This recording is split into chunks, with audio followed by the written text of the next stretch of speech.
Good morning. Today on Spotlight, we continue a long-standing Spotlight tradition of traveling to Lansing and sitting down for an end-of-the-year conversation with Michigan's governor. But this year, we added a little twist, an exclusive interview with Governor Gretchen Whitmer and Lieutenant Governor Garland Gilchrist. Their only end-of-the-year interview side by side. Their thoughts about their very first year in office together. That's coming up.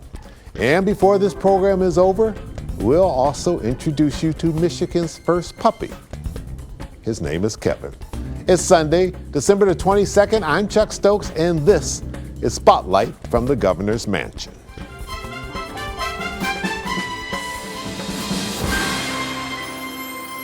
Governor and Lieutenant Governor, thank you for sitting down with us. It's good to have you. Beautiful backdrop here. Let me ask you, at the end of your first year in office, fill in the blank for me. I'll start with you. The state of Michigan is? Strong, determined. I think the most important state in the nation, as the whole world's going to look to see what's going on in Michigan as we go into the presidential election next year. Lieutenant Governor? The state of Michigan is proud. We're hopeful. As I've spent this year going to travel all across the state, I've met so many people who are so just hungry and ambitious to do big things in the future. They're proud of their families. They're proud to be Michiganders. And so I'm excited to serve them and work with them going forward. You're a team. This is a big job. Obviously, you have to divvy up things so that you can get everything done. Governor, if you had to look back and say what you're proudest of that you accomplished this year, what would it be? Well, in the first 5 months, we got auto no-fault done. That's something that had vexed previous administrations. We got it done. Consumers are going to feel the benefit of it going into next year. I think that choice, protections from discrimination, these are the hallmarks of what we did, and we did it in a bipartisan way, and no one thought it could be done. We did it in the first 5 months. It's not perfect, as the majority leader said, but this is a big step forward, and we're going to continue that walk as we address numerous issues. You know what's on my mind. It's more jobs and more investment in the mobility sector than any governor in the last 30 years. Most of these career paths require only some sort of a certificate or a credential, apprenticeship, or 2-year degree or certificate. But not enough Michigan students know that. Not everyone has the same path, but every single person in the state deserves a path to prosperity and dignity in their work. We have a cabinet that is representative of the great diversity of this state, chock full of experts who are doing important work every day. So I really think that we've set a tone that shows in Michigan, we're going to stay focused on problem solving, and we're not going to go down the route of toxicity that we see emanating out of Washington, D.C. every day. Mm-hmm. Lieutenant Governor, same question for you. Of the things that you really worked hard on, what are you most proud of? The biggest one has to be the progress we've made on criminal justice reform. So I've had the honor of serving as the co-chair of a task force on county jails and pretrial incarceration. We've worked really hard with a bipartisan group of 21 professionals and experts from the legislature, law enforcement, judges, victims' rights advocates, and we've come together on a set of recommendations that we're going to announce in January that we're very excited about to help really bring some sense to the county jail system. So many people are locked up. Really, they need mental health services. They need services for substance abuse, and we need to make sure that we are actually not keeping people in jail because they don't have enough money to get out of jail. We have a 2-tier system. People who can afford to pay bail go home. People who can't afford to pay bail are stuck in jail. ACLU Michigan's Deputy Legal Director Dan Koropkin laying down the basis for a federal lawsuit filed against Detroit's 36th District Court for its bail system. It's just one cog in the justice system wheel that Governor Whitmer hopes to improve with Executive Order 2019-10, creating a task force to look at Michigan's jails and pretrial system that the ACLU says is broken. I'd say the second thing is I was able to work with people all across the state to travel to 19 cities on a tour about improving quality of life in cities. We talked about and heard solutions from people on the ground about creating generational economic opportunity, increasing access to affordable housing, and environmental justice. So these were some really great conversations that are going to lead to some really great policies and solutions. Your biggest challenge, what kept you awake at night? What made you lean over to your husband and say, oh man, I got to really get up out this bed tomorrow? Well, I've inherited some things. I think the first year of any administration, you're getting your arms around everything that you inherited, right? This is 48,000 state employees that are doing work that touch people's lives in the most intimate and important ways. That whether it is some of the challenges in our school districts, or it is continuing to make sure that people of Flint can one day trust their government again. These are the things that I think I remain concerned the most about. And I did what I said I was going to do. I introduced a plan that would have fixed the damn roads. The legislature did not embrace it, to put it lightly. Governor Gretchen Whitmer campaigned on the promise that she's going to, quote, fix the damn roads. We have been asking her how. Today, the governor shared her plan as she spoke before the House and Senate Appropriations Committees, laying out her budget proposal. And I have a plan that will get us to 90% of state roads in good and fair condition by 2030. It is the first time she has shared a full plan. During her campaign, Governor Gretchen Whitmer didn't give details as to how she was going to fix the roads, but she did say how she would not during a debate with her opponent, Bill Schuette. Gretchen Whitmer wants to have a 20-cent gas increase. It's ridiculous. No, it's not. It's nonsense, and you know it. Now get this. Her plan calls for a 45-cent gas tax increase. Ironically, Michigan's new auto insurance reform bill got signed into law today in the one place where it may be meaningless, Mackinac Island's Horse and Buggy Island, where no motorized vehicles are allowed. But it paves the way for the next big challenge between the GOP-controlled legislature and Michigan's Democratic governor.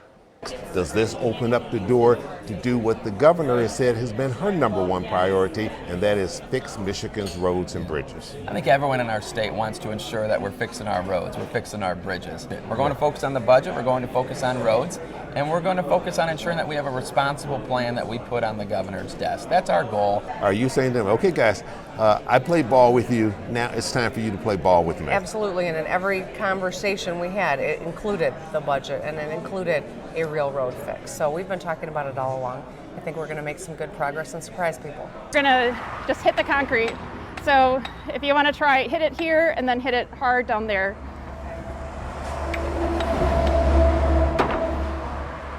That is, so from visual perspectives, you can't tell, right? Looking at this concrete looks good, but you can tell when you hit it, that is bad delaminated concrete.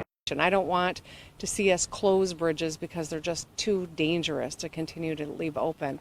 And I don't want to see a chunk of concrete crash through someone's windshield and kill them. That's what we're talking about here. I didn't create this mess, but we need to be serious about fixing it, and that's what I'm trying to get done. I had to use the line item veto to try to clean up budgets that were a complete mess, built on phony numbers. Seated in her office, clutching a ruler and speaking to Michiganders, Governor Gretchen Whitmer sounding off about $947 million she's rejecting in the form of 147 budget line items. Using funds in the wrong way, usurping executive power. These are important things that I had to eliminate from these budgets. The biggest veto, $375 million for roads, she says falls far short of what's needed. She's urged colleagues to support a gas tax increase rather than drawing money from the general fund. Whitmer also turning down what she says is not enough funding for schools, public health and safety, health care, and other areas. So are we saying Democrats and Republicans are both who represent the people of this state, all 10 million plus, are not being truthful about numbers? Or are we saying one, the governor herself? One of the suggestions. Are you surprised that they played such hardball with you on that? Well, everyone in our state knows that roads are dangerous, and they're making it more and more expensive to be a driver in Michigan. The fact of the matter is, our infrastructure crisis is going to erupt again next spring, and people are going to be furious. And a legislature that says, let's sell some bridges, or that says, steal teacher pensions, is not serious about solving the problem. And that's, I think, been a frustration of mine. But also, I think that's what the people of Michigan are going to feel as they think about what they're going to do next year when they go to the ballot box. Have you given up on the 45-cent gas tax and on the road problem? Have you just said, I just got to move this to the back burner and work on other things because they're not buying it? Well, I've suggested that anyone who's on the ballot next year better be able to explain what they did or didn't do when it comes to infrastructure, because that is the number one issue that people are concerned about in our state. I wouldn't want to be on the ballot saying that I want a dirt road state. I would want to be able to say I did something. I did what I said I was going to do. I'm going to continue to press forward, no matter who's in the legislature or what their philosophy is, because this is a problem that we're all paying a price for, and we're going to get it fixed. Coming up, the Lieutenant Governor's biggest challenge and Governor Whitmer on Michigan's economy and health.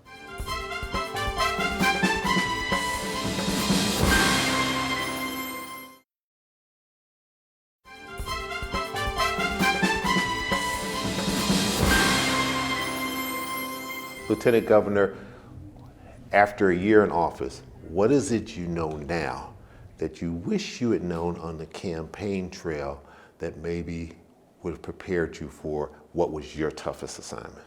Well, I think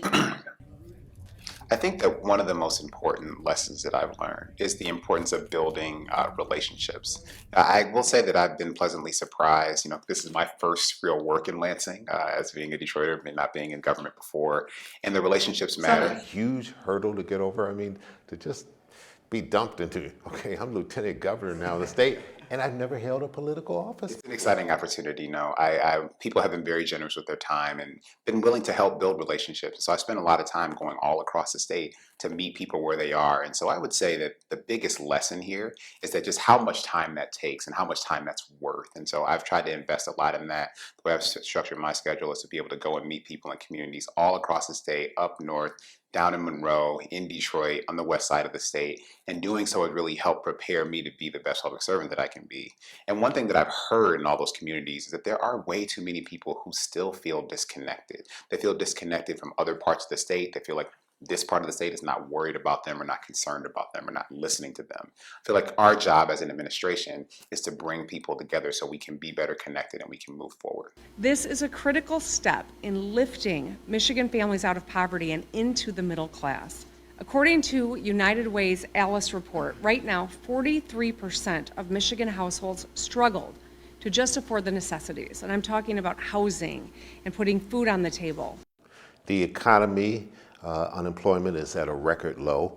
However, if you look at people of color, the figures are different. Certainly not the same low numbers, but if you listen to the President of the United States, he would say it's better than it's been in 50 years, and America as a whole and people of color are doing better now under his administration than any past administrations.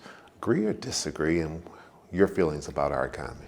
I would say, unemployment numbers are one factor, but if household income hasn't grown, and people are struggling to just get by, I think that's the most important measurement of whether or not people are doing better. We have a skills gap in Michigan. We've got a lot of good paying jobs that are going unfilled because people can't afford to get the skills they need just to get into them. That's why the work that we're doing on that front, whether it's the Michigan Reconnect or the My Opportunity Scholarship, is so important. They're hardworking, good people all across the state that have a financial barrier to getting skills. And those are jobs that are going unfilled that pay better. And so that's, I think, the most important thing that we can do as a state to elevate, to pull more people out of poverty, to ensure that there is greater opportunity in Michigan. The education of our children and closing the skills gap, that's how we ensure that we are stronger as we look at how economy, can go up and down. The best recession-proof thing we can give someone is a skill. And that's how we make sure that Michigan's competitive and our economy is strong. So that's where we're putting a lot of our energy going into next year. There's great opportunity in China for Michigan businesses. And there is great opportunity in Michigan for China-based companies. Lieutenant Governor, you come out of the city of Detroit. We've seen a lot of movement this year on marijuana. We've seen movement and signing bills on sports betting. Vaping is certainly something that you have challenged. Is this the best type of economy for the city of Detroit? I think that what's important is people in Detroit need to feel like they have access to the full economy and feel like whatever their dreams or aspirations, whether they're going to be entrepreneurs or want to be have a career in a company, large or small, that they feel like that's possible in Detroit and possible in the state of Michigan. So what our agenda is trying to do is make sure that we can open up as many pathways as possible for people. If they need training, we want to connect people to training. If you need higher education, connect people to higher education. We also don't want to have any barriers if someone wants to exercise their skills in a particular way. It's one of the reasons why the bill that I had the honor to be able to sign as my first bill was about opening up the ability to sell insurance to people who had previously had criminal backgrounds. That wasn't possible for people who had felonies before, but that says that, you know what, you are not defined by any mistake that you made, but instead if you work hard, if you meet the other requirements, you can go into this business and build something for your family and for the community. I think that's what's important in Detroit. Generational economic opportunity is about making sure that whatever you want to dream to be, that it's possible in Detroit and in Michigan. And we need to have that net be able to be cast as wide as possible. Governor, you want to add anything to that, particularly on this vaping fight that you've got going? Well, we have a public health crisis. Dr. Janae Caldoun came to me and said, you know, the evidence is real. We have to take action. Michigan was the first to lead. We found, you know, seen a lot of other states follow our lead. Even Donald Trump in the White House said that this was something that he thought made sense, at least at the time he did. But the fact of the matter is, there are young people that are being targeted by an industry that is getting them hooked to nicotine, and they're also inhaling carcinogens. We've seen 15-year-olds show up at the hospital with popcorn lung, a disease that makes it hard to breathe that they will cope with and confront for the rest of their lives because this industry is targeting our children. This isn't about adults who are trying to quit smoking. If that's all it was, then, you know, that's no problem. They wouldn't be putting all of these flavored vapes out there. But Fruit Loop vaping is targeted at children, and it's creating a nation of another generation of addicted kids in America, and that's why we thought it was important to take action. We're in court. We're going to continue to fight because I think in the wake of the Flint crisis, for any person on the bench to think that business should trump the health of our children is outrageous. And so we're going to continue to fight this battle because our kids' health is at stake. All right, we need to take a quick little break here. When we come back, we'll turn our attention to politics and the 2020 presidential election. Stay with us.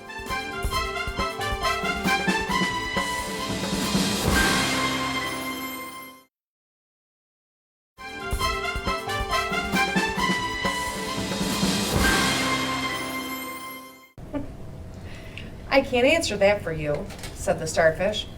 But if you go beyond the coral reef to a deep blue, to a deep cove, you will find the wise octopus. Maybe she can help you.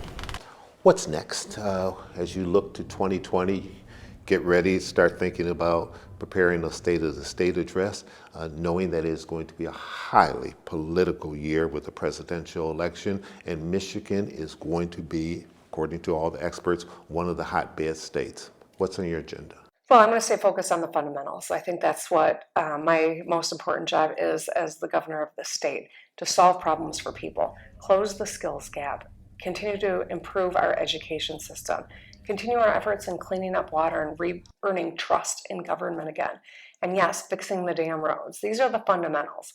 I've told every candidate for president to the State House of Representatives, if you want to do well, if you want to be a good public servant, if you want to run on something that people care about, listen to the people you serve. The people of this state are telling us that roads is one of their top issues. Legislature has not done anything meaningful on that front. I'm going to continue to push on that because I know that's what will make Michigan's economy stronger, will secure our pole position in mobility, and make our roads safer for everyone who travels them. Well, we heard it tonight, a yes or no question that didn't get a yes or no answer. You are making Republican talking points right now in this room. My son did nothing wrong.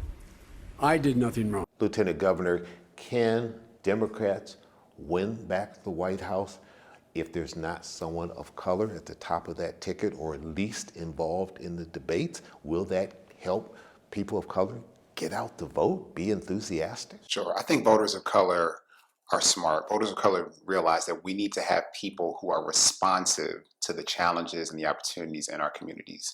And yes, it's important that we see ourselves reflected in leadership, but it's also most important that we see ourselves reflected in the policies and the positions and the platform that leadership espouses. So we would love to have a person of color on the ticket, certainly, but if that doesn't end up being the case, I believe that voters of color are going to hold the Democratic ticket and frankly hold the president accountable for either their plans or their actions that they're taking on behalf of the communities.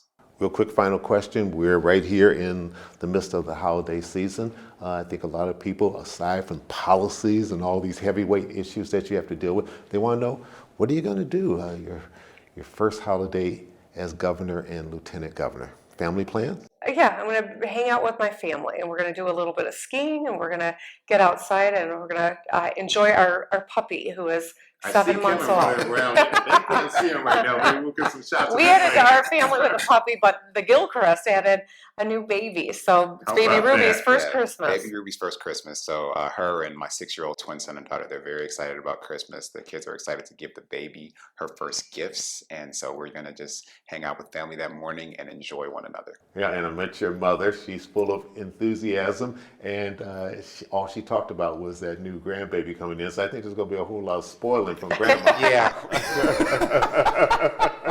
She's proud grandparent, just like I'm a proud daddy. All right. Happy holidays to the both of you. Either one going to any bowl games? No. All right. Next year when Michigan or Michigan State is playing for the championship, right? Right. I think we're all ready for basketball. We're all ready for basketball. Governor, thanks, Chuck. always a pleasure sitting Happy down holidays. with you. Happy holidays, Lieutenant Governor. Thank you so much for sitting down with us. When Spotlight returns, a preview of next week's Reporters Roundtable with 4 of my colleagues and the final Spotlight for 2019. We'll be right back.